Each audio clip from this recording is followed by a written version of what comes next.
fellow Toastmasters and esteemed guests. I've been asked with the icebreaker to talk a little bit about myself, about what kinds of things inspire me, motivate me, and make me want to get up every day in the morning with enthusiasm. I think the four main things that drive me every day are the environment, a sense of justice, sustainability, and a commitment for exercise and dancing. I was introduced to the environment through a very unexpected method, and that was through video games, of all things. When I was little, I didn't have a lot of things to look forward to in my life besides homework and school. And so I counted on video games and adventures in the TV to give me a sense of excitement and enjoyment in more boring moments of my life when I was little. There was one particular video game that stuck out to me that was called The Legend of Zelda, which is a game where you play as a hero and you're tasked with saving a kingdom from a great evil that has ravaged across the land. You would visit places like forests and lakes and dungeons in order to provide healing to the land. And that was one of the first video games, I think, that made me start thinking about the environment. In my undergrad program, I started a hobby of hiking in the local national forests and parks, and out of a need to escape the four-walled classrooms and the very loud societies and people in general, and I needed an opportunity to be in tranquility every now and then. But throughout my entire educational upbringing, I learned about how if we continue business as usual practices, then these types of spaces will no longer continue to exist for the future generations to enjoy. And so that phrase alone, that really became a huge train of thought that continued to rattle around in my brain for many years to come. Another huge fact in my life that I started coming across was learning about inequity on our planet. Not only are there communities facing high crime rates and low income status and a lack of access to clean drinking water and nice fresh produce, but they're also having to put up with toxic waste facilities in their backyard. They have to put up with landfills that smell really bad. And that made me start realizing that the environmental quality across our planet is not equal. And I started noticing that low-income communities and minority communities across our globe are having to put up with these types of issues on top of crime rates and things like that, but also these toxic land waste and Superfund sites. And so I fortunately came across this philosophy of environmental justice, of providing cleaner and safer environments for these communities that already have a lot to deal with and are disadvantaged in many ways. And so this philosophy really dovetails nicely with my commitment of protecting the environment and also empowering people and providing independence for these communities that have a lot to deal with to begin with. But these communities, these more comfortable communities that we live in, we still have a lot of issues that we face today. When I watched Al Gore's Inconvenient Truth back in 2006, I realized that I was part of the problem that he was trying to resolve. And so I started thinking about supporting solar energy companies and wind energy companies and community and organizations that are looking at renewable energy resources in order to reduce the harm of climate change in our society, and also societies that are dealing with this issue way more regularly than we are. At Mobile Baykeeper, the organization I work at, I'm learning about the importance of reducing our use of water. And so I'm looking at technologies like solar water distillation in order to turn our climate's excessive rainwater into potable drinking water. And I'm also seeing a great interest in opportunity for environmental education, of teaching our kids about the importance of environmental stewardship in the hopes that they will be able to talk with their parents about the importance of sustainability, and hopefully we can change hearts and minds more that way rather than through the current generation. So there are many ways we can tackle the sustainability issue, and that can be a very beautiful thing, but also a very intimidating thing that is that's at the forefront of my mind every day. And then finally, the other pillar of my life, I would say, is exercise and dancing. I was raised by physicians, and I learned the importance of being fit and respecting my body, and I fortunately developed a good habit of going to the gym early in the morning before work and doing my cardio and strength training exercises every day. I'm really appreciative of the gym for providing me a space of community and being able to being able to surround myself with people who also care a lot about staying fit. But I think the huge hobby of mine that I really care a lot about is swing dance and Latin dance. It's a beautiful marriage of both being able to socialize with people, but also being able to exercise regularly. I've been swing dancing and Latin dancing for the past 4 years of my life, and Latin dance has a particular connection with me because my family comes from Peru, and here in America I don't have a lot of things that remind me of South America and what it was like for my parents when they were growing up in Peru.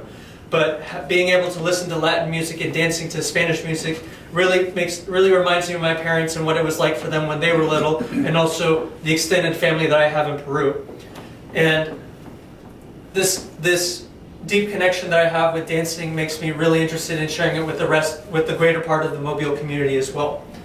So, in conclusion, I would say that my passion for the environment, of making the planet more equitable, of helping our society become more harmonious with the environment and nature, and finally, a deep passion and commitment for exercise and dancing are really what drive me every day of my life, and I think that's a little bit about me that I wanted to share with you all today.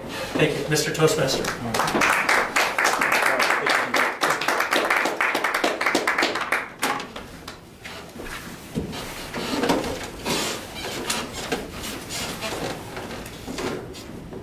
Okay, the next speech will be by a Toastmaster who's been a member here for a few years. And this is a familiar speech, even though you may not know the whole thing, but it will be familiar. And I will try my best not to fulminate, because I don't. So the next speech will be by Maurice.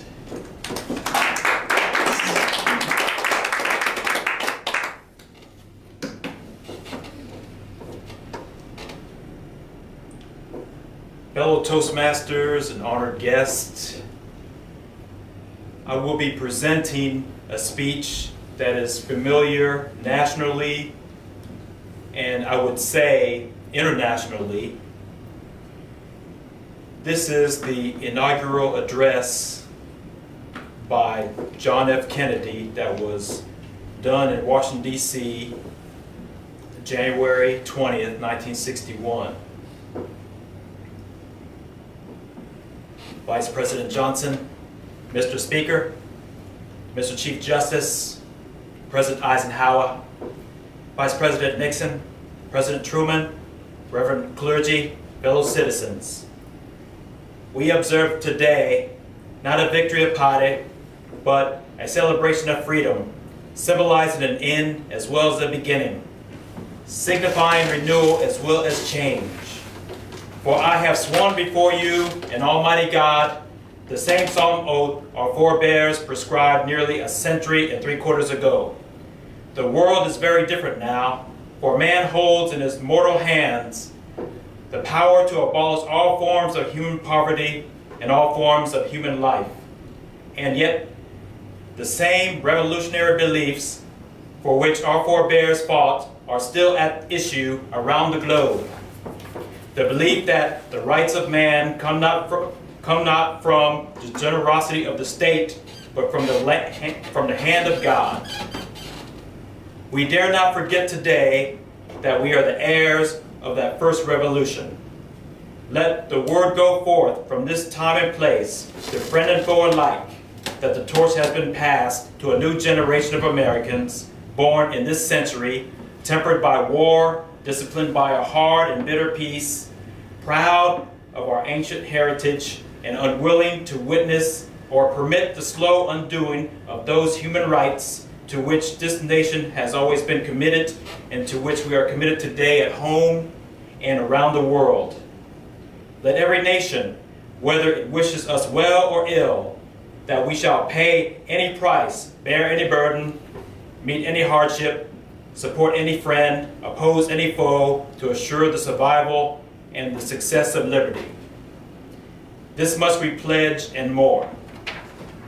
To those old allies whose cultural and spiritual origins we share, we pledge the loyalty of faithful friends, united there is little we cannot do in a host of cooperative ventures. Divided, there is little we can do, for we dare not meet a powerful challenge at odds and split asunder. To those new states whom we welcome to the ranks of the free, we pledge our word that from one of colonial control shall not have passed away merely to be replaced by a far more iron tyranny. We shall not always expect to find them supporting our view, but we shall always hope to find them strongly supporting their own freedom, and to remember that in the past, those who foolishly sought power by riding the back of the tiger ended up inside. To those people in the huts and villages of half the globe struggling to break the bonds of mass misery, we pledge our best efforts to help them help themselves for whatever period is required, not because the communists may be doing it, not because we seek their votes, but because it is right. If a free society cannot help the many who are poor, it cannot save the few who are rich.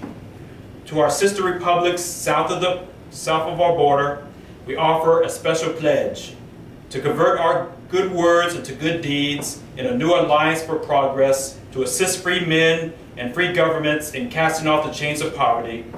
But this peaceful revolution of hope cannot become the prey of hostile powers. Let all our neighbors know that we shall join with them to oppose aggression or subversion anywhere in the Americas.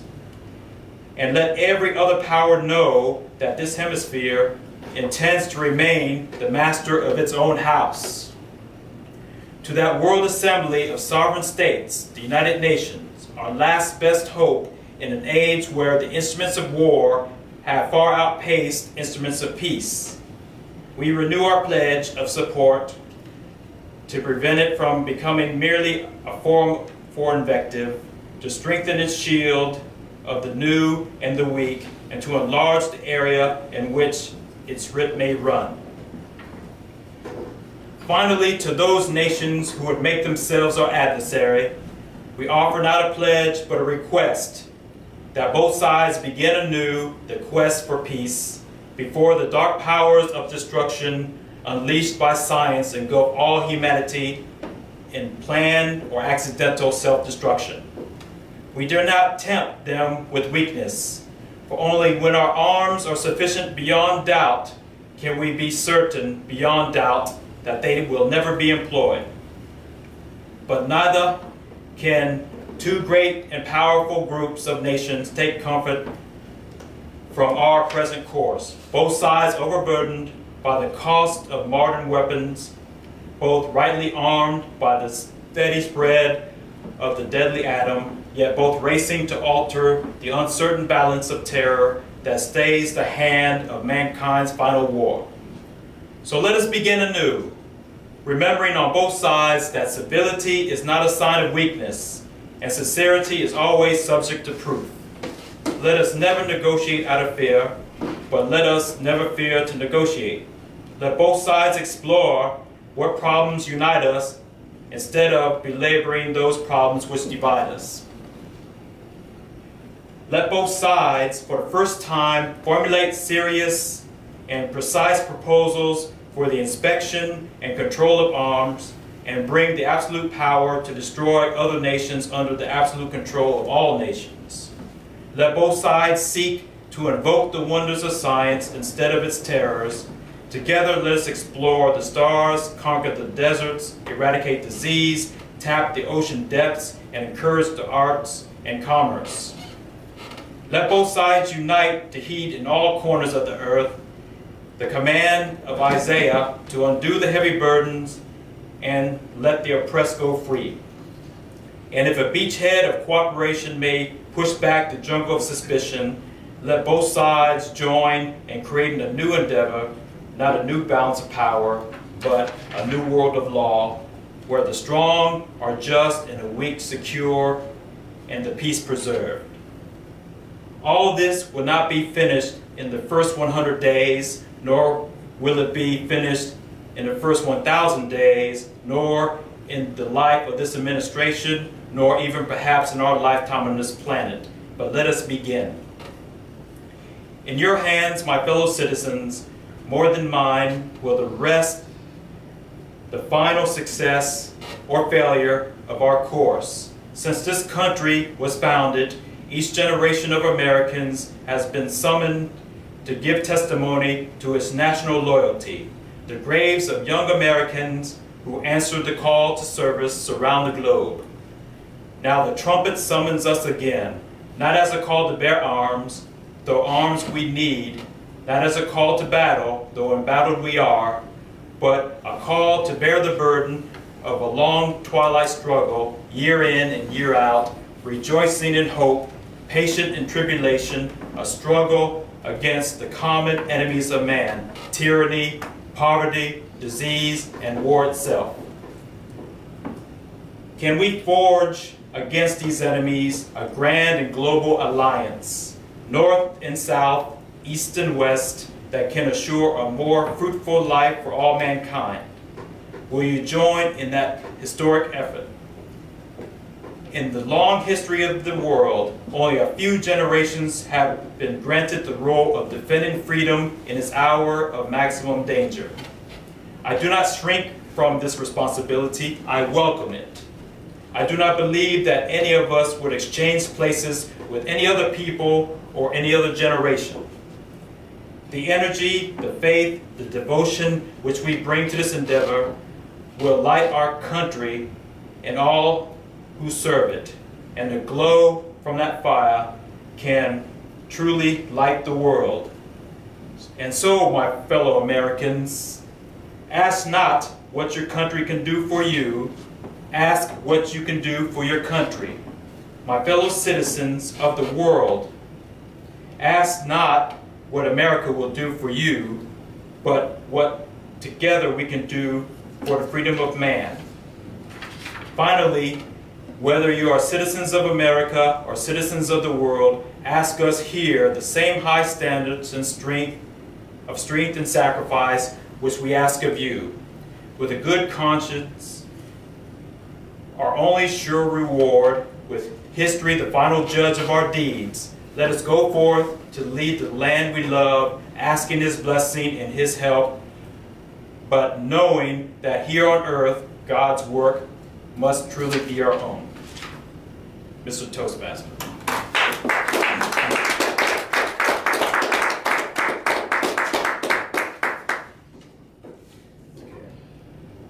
At this time, we'll go into our table topics, and our table topics master for tonight is Cody.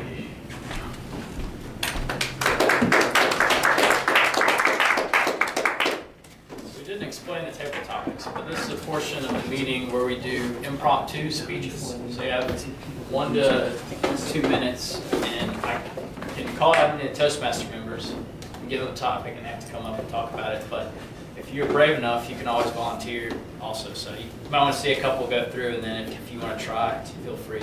So do I have any volunteers tonight for the first table topic? All right, Diego, you're first up. So I've kind of got a little insight to how you're going to answer this from your speech, but if you had $1 billion, what would you do with your time?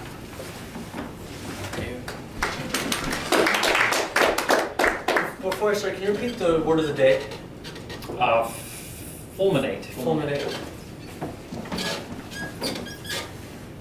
Okay. If I had $1 billion, I would. Of course, I would most definitely put it in the environment in some way, shape, or form. I think the most important issue to put that money would be into making renewable energy more affordable, through making solar panels less expensive. I would be interested in also putting that money in offshore wind farms, because I hear a lot of great things about that in our future. I think perhaps most importantly, I would not spend the money to take away from coal. I don't think it's important for us to make enemies out of the coal industry. I do, however, think it's important for us to provide more competitive options to to coal power fire plants, which is why I'm especially interested in solar power and wind power.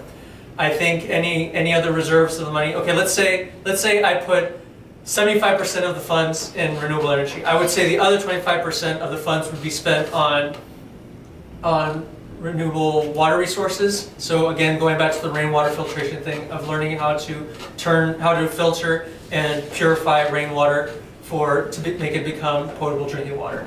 With that, Mr. Table Topic Speaker. So that question's geared towards finding out what you're passionate about. So you're passionate about, obviously, renewable energy and helping the environment. Yes. You spend all your money doing that. Okay. Thank you, Diego. All right, another volunteer. All right, Maurice. If you could meet one person that would change your life, who would it be?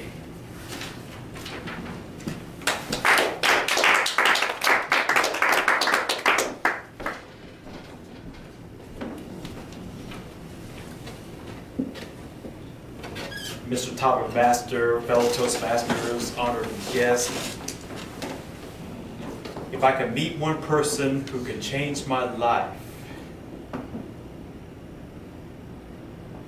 that'll take me a little bit to think about, because at one time I would think of someone real famous, maybe a famous actor or famous sports athlete. But now that I'm thinking about it, someone who would really be a great inspiration and influence in my life.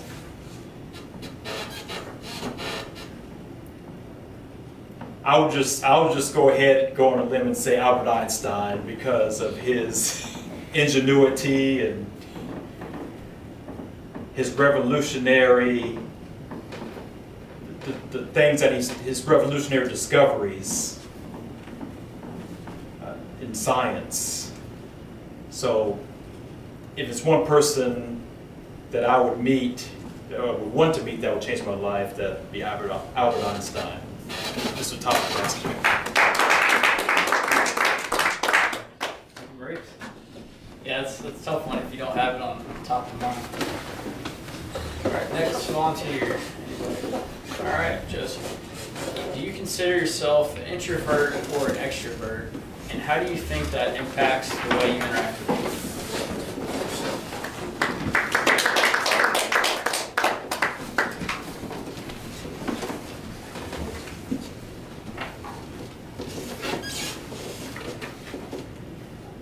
Toastmasters and fellow honored guests, this question is a bit difficult for me to answer. If I'm an introvert or an extrovert, I prefer to refer to myself as an extrovert, because a lot of people like saying that they're an extrovert, because usually extroverts are seen as more outgoing and social and happy and just fun to be around. But I kind of consider myself as more of an introvert, because I don't like going out as much. I don't like meeting people unless I have a reason to, or unless I think that they're fun or I have something to gain from it. It's a bit selfish, but it's kind of what it is. I also like meeting people in very bombastic ways. I like introducing myself in certain ways. I certainly don't have an issue with introducing myself or making a case for something or trying something new. So I would consider myself an extrovert, but I don't like being the typical extrovert, or how people stereotypically say an extrovert is. I don't like going out to parties constantly. I don't like being very loud. I don't like being very energetic all the time. I like being by myself sometimes. Sometimes I prefer hanging out with my friends and being funny and being loud, but most of the time, honestly, I prefer sticking to myself, maybe writing something down or drawing something on my own spare time, playing computer games. Maybe I'll talk to people on there extrovertedly, but deep down I think I'm more of an introvert than anything else based off of my own actions and behaviors. Thank you very much. Thank you, Joseph. I'm an introvert, so I think most of us are here trying to get over that. But no, you can definitely just use more of my energy to be extrovert, but I can be extrovert when needed. Okay, next volunteer. Sure. All right, Justin. When was the last time you tried something new, and what did you try?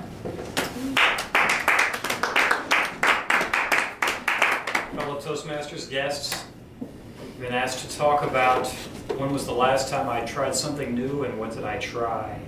So I do enjoy trying to push myself out of that comfort zone a little bit and get out and do new things. That's something I need to do more of. You know, even if you're out doing stuff, you tend to get in a pattern and kind of fall into the same things. And it's good to mix it up and try something completely different once in a while. So last year I did take some kiteboarding lessons. So I've been a windsurfer since I was a teenager, and a lot of the people who were windsurfers had moved on into kiteboarding, and it's something that I was interested in. I thought I should give it a try and see what it's about. So I met with an instructor over in Gulfport and spent a couple of days over there picking up the basics of kiteboarding.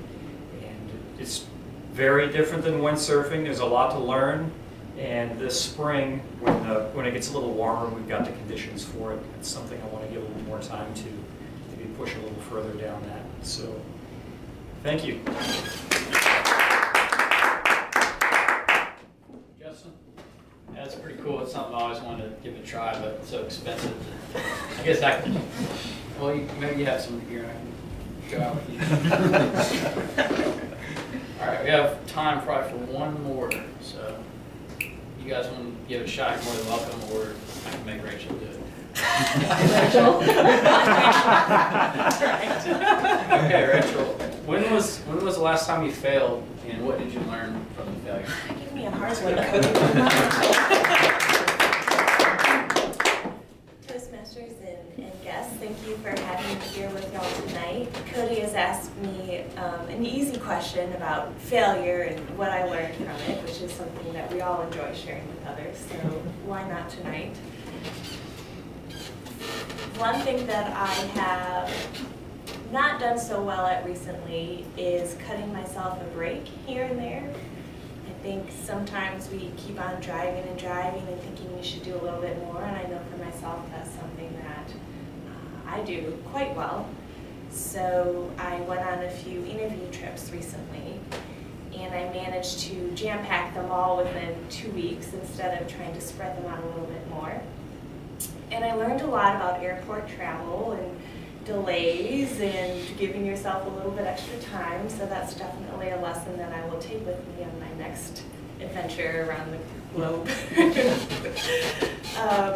But coming back to my main point, what I learned mostly is that I don't have to do everything all at once. I can take things a little bit slower and be a-okay. So that's all.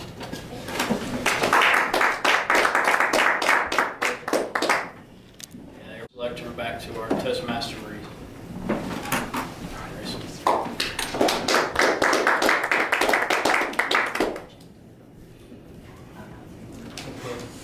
At this time, we will have our evaluation period, and our general evaluator for tonight is Rachel. Yes. And I'm back. All right. So tonight I'm happy to, I guess, introduce myself as the first evaluator. And I had the honor of evaluating Diego's speech tonight. Did you happen to have a title for yours, or is it Icebreaker? Just icebreaker and then the title. Yeah, that's fine. Okay, that is the title. All right, so Diego spoke tonight about his icebreaker. And the first question is, what strong points does the speaker already have? Diego already comes in with his own vibrant energy when he walks into a room, so we brought that with him tonight. How well did we get to know Diego? I felt that we learned about his cultural and familiar heritage, which helped ground him, and also, of course, about his strong passion for the environment and health. And I really enjoyed how you tied that into the past with Zelda, and the present with your hiking, and the future with your advocacy efforts as well as your current position. I thought that was really neat. And we also learned about your commitment to the community as well as solitude, going out on hikes and doing activities. Did the speech reflect preparation? Absolutely. Your notes helped guide you through, but your organization was clear and your hand motions helped enhance your speech. Did the speaker talk clearly and audibly? I thought you had wonderful articulation and vocal variety. You projected well without overwhelming us here in the room, so we could hear you easily. And did the speech have a definite opening, body, and conclusion? I felt that was the strength of your speech that you prepared tonight. It was very easy to follow. And you also had smooth transitions, which was nice. Please comment on the speaker's use of notes. So at times, of course, your notes helped guide you through, but perhaps in the future you could look up a little bit more and engage with us as your audience. What could the speaker have done differently that would have improved the speech? The first thing that I wrote down here was that I enjoyed it so much you could just do more speeches so that we could get to know you a little bit more and perhaps get a little bit more comfortable up here. But I guess for this particular speech, I think most of all, I would have enjoyed feeling more present with you, so just engaging with the audience a little bit more. What did you like about the presentation? I liked a whole lot of things. I really enjoyed your language choice. I thought that you portrayed your ideas quite eloquently. And your energy was very catching and inspiring. And most of all, I just enjoyed getting to know you and what drives you and what you enjoy. So, thank you. That's that.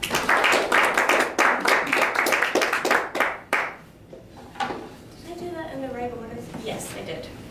Sorry, my first time as general evaluator. So next will be the second evaluator. Cody Versada will be evaluating Marissa's speech. Thank you, Cody. So I'm evaluating Maurice's speech. He is now doing the interpretive reading advanced communicator book, and this is his 5th speech in this book, and it's a oratorical speech to read the interpretation of a famous speech using effectively the structure of the speech. So I'm going to go through the book, and for the first question, did the speaker reveal the original speaker intelligently, significantly, and with adequate feeling? I think so. You opened up with a nice description of what you're about to read. You gave us a little bit of insight on what the speech is. And overall, it was a good delivery, and I felt the significance of the speech. Was the speaker comfortable with the speech? Yes, you were very comfortable. You were well prepared. You flowed through it, didn't stumble it, not any that I could catch while reading it. Timing, speed through which you read was good, I thought. How did the speaker establish rapport with the audience? Did the speaker address the audience and not the book?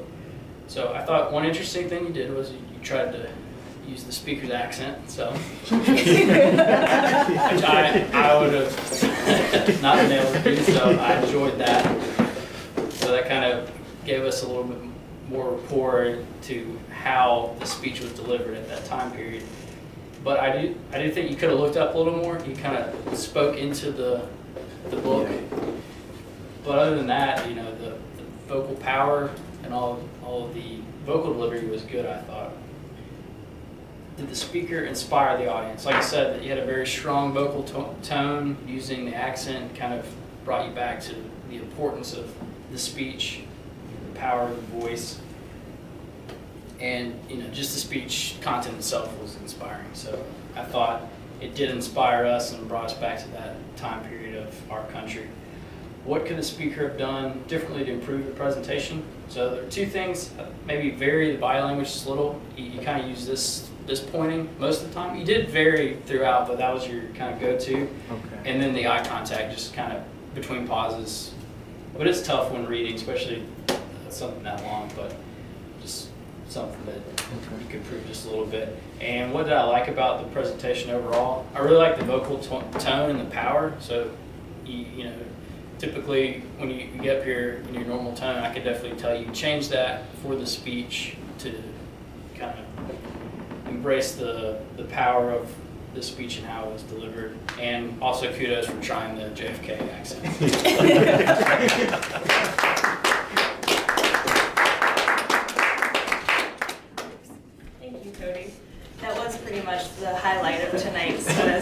was your accent there. That was awesome. Yes, thank you for that. Okay, so that concludes our speech evaluations portion for tonight's evening. So we can move on to our timers report. Mr. Joseph, that's you.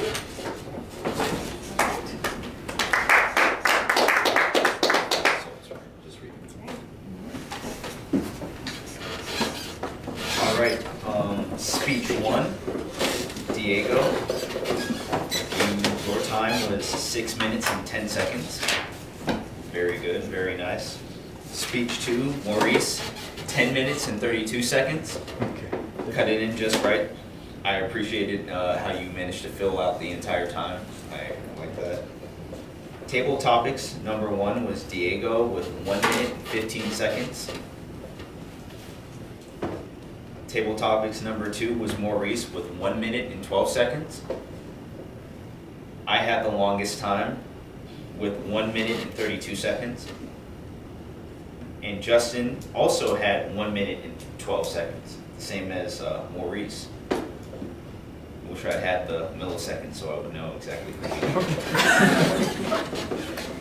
Oh wait, and Rachel with table topics number 4 with 1 minute and 11 seconds, almost in running. Almost. Evaluation number 1 from Rachel was 2 minutes and 50 seconds. And evaluation number 2 from Cody was 2 minutes and 54 seconds. And that is my timer report.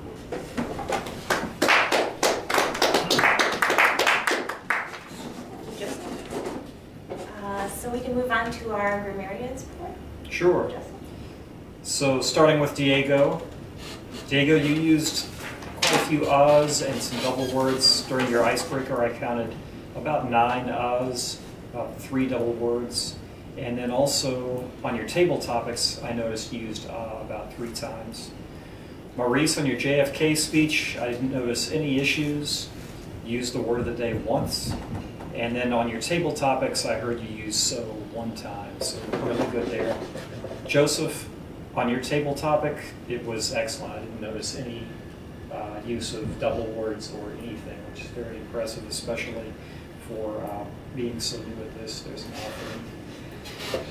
Justin used so about 4 times and at least a couple of uhs, probably some that weren't counted here. Rachel, I didn't notice any issues at all with your table topics. During your evaluation, though, you used a couple of uhs and about 3 ums. And then Cody, during your evaluation, I heard you use a so, and then you also use, unlike anyone else, you've got some less conventional filler words. You've got the you know and the kinda. I noticed you use you know 3 times and kinda 3 times. Thank you. All right, thank you, Justin, for that thorough grammarians report. How about the word of the day? Oh, Maurice, he was the only one that I noticed using the word of the day, and he used that in the intro for his JFK speech. Woo! Got it. All right. Thank you, Justin. I Thanks. appreciate that. Okay, so as a general evaluation of tonight's meeting, first of all, props to us for coming out on Lundi Gras and staying true to our Toastmasters roots. So first of all, that is a wonderful accomplishment.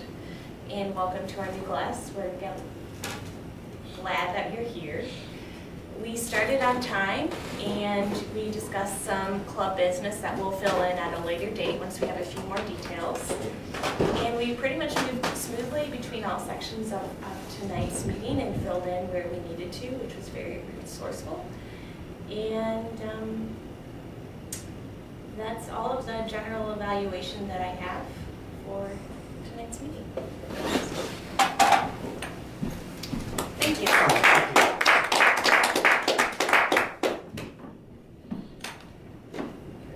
Is there an educational overview tonight? Okay, if not, we'll, and I guess there are no awards tonight. No. Okay. So, Do roles for next meeting? yes, the Vice President of Education roles for next meeting. Any volunteers for any roles? I volunteered to be a speaker. Okay, all right. 2 in a row. All right. Gotta roll. I paid a lot of money to do this for 6 months. I'm gonna, better best, I'm gonna use all 6 months that I can. Okay, so you got a timer again? Okay, all right. Joseph B. Time. I'll take Toastmaster. Okay, Joseph B. Toastmaster.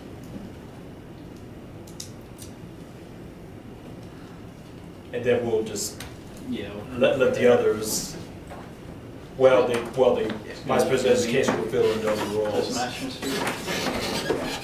One more speaker. Do you have any table topics? No? No, but thank you for asking.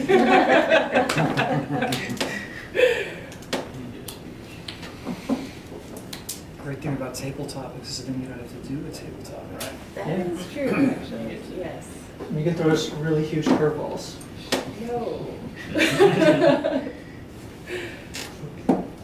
So at this time, I will relinquish the lectern back to the president, or the acting president. Okay. So, is there anything else that we need to know as far as? Dues are available to pay on international now, so. Well, they are, okay. I got an email Okay, great. today or yesterday. And those actually start? They're due in April, but April 1, right? Yeah. Yeah, yeah. meetings are, the account's open now. Oh, okay. Are we allowed to share like community events with this group at this time? That are not speech related? Or not? We can close the meeting and you can tell us about something. Yeah. Okay, Yeah, okay, okay. great. Well, if there's nothing else, the meeting is adjourned. All right.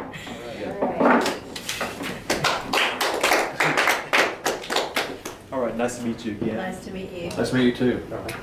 So does someone want to talk about the dues and all of that? Sure. Yeah.